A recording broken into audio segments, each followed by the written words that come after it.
তোমাকে আমি কতবার বলেছি তোমার এই ভাঙ্গারিটা এখানে রাখবে না? কি কর বাবা, এটা আমগো বাড়ি, আমগো বাড়ির সামনে আমার গাড়ি রাখবো না তো কই রাখবো ক? কই থাকবো তা তো আমি জানি না। তোমাকে আমি নিষেধ করেছি মানে নিষেধ করেছি। আর তুমি জানো না, তোমাকে বলেছি যে আজকে সন্ধ্যার দিকে আমার বন্ধু বান্ধব আসবে। তোর বন্ধু বান্ধবরা জানে না যে আমি অটো চালাই? না, জানে না। জানলে কি আমার সম্মান থাকবে? আমার বন্ধু বান্ধব যদি জানে আমার মা একজন রিক্সা চালক, আমার সম্মান থাকবে? তাদের সাথে আমি ঘুরতে পারবো? শোনো, আমি এত কথা জানি না।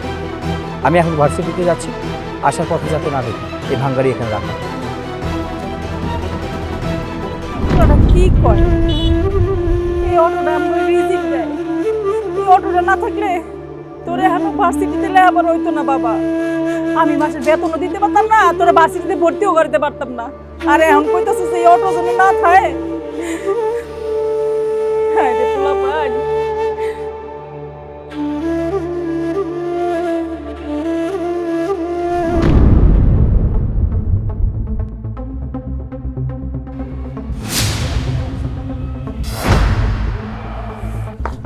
মা, তোমাকে আমি কতবার বলেছি যে আমার ভার্সিটির সামনে আসবে না?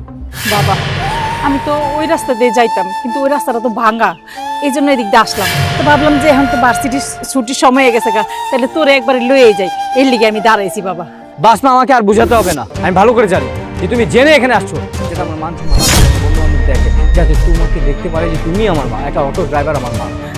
বাবা, এটা কেমন কথা বলছিস? আমি তোর মা, তুই গাড়ি পাইতেছিস না, আমার গাড়িতে যাবি, এতে মান সম্মান যাওয়ার আর না যাওয়ার কি আছে বাবা ক? আমি তোমাকে বলেছিলাম যে আমি তোমার গাড়িতে যাব, তুই কেন আসছো এখানে? মা, এখন যদি ভার্সিটি থেকে বের হয়ে আমার ফ্রেন্ডরা দেখে নেয়, তাহলে আমার মান সম্মান একটু থাকবে না। আসলে তুমি বুঝো না, না? হ্যাঁ, যাও তো এখান থেকে।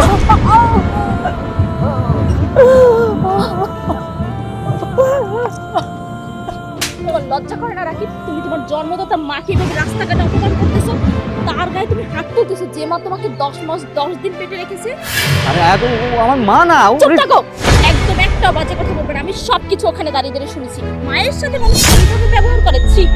যে মা দিনরাত পরিশ্রম করে মাথার ঘাম পায়ে ফেলে তোমাকে এত বড় একটা ভার্সিটিতে পড়ায়, তাকে তুমি এইভাবে অপমান করতেছো।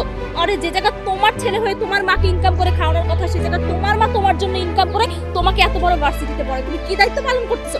লজ্জা করে না তোমার? আরে আমি যদি জানতাম তোমার এই ভালো মানুষের মুখোশের পিছনে এত বড় একটা বাজে নোংরা চেহারা আছে, তাহলে কখনো আমি তোমার সাথে সম্পর্ক রাখতাম না। আজ আমার ভুল হয়ে গেছে। একদম কথা বলবে না। আজকের পর থেকে তুমি আমার সাথে কোনো প্রকার যোগাযোগ রাখার চেষ্টা করবে না। আজ আজ শুনো মা, আমাকে ক্ষমা করে দাও, আমার অনেক বড় ভুল হয়ে গেছে। আমি ভুলে গেছিলাম যে তুমি আমার জন্য কত কষ্ট করে ভার্সিটির বেতন দাও, এই রিক্সা। মা, ব্যথা লাগেনি যে তোমার? না না বাবা, আমার কিচ্ছু হয় নাই, কিচ্ছু হয় না আমার। মা, আজকে আমি তোমার রিক্সাতে উঠে যাবো। চল বাবা, চল।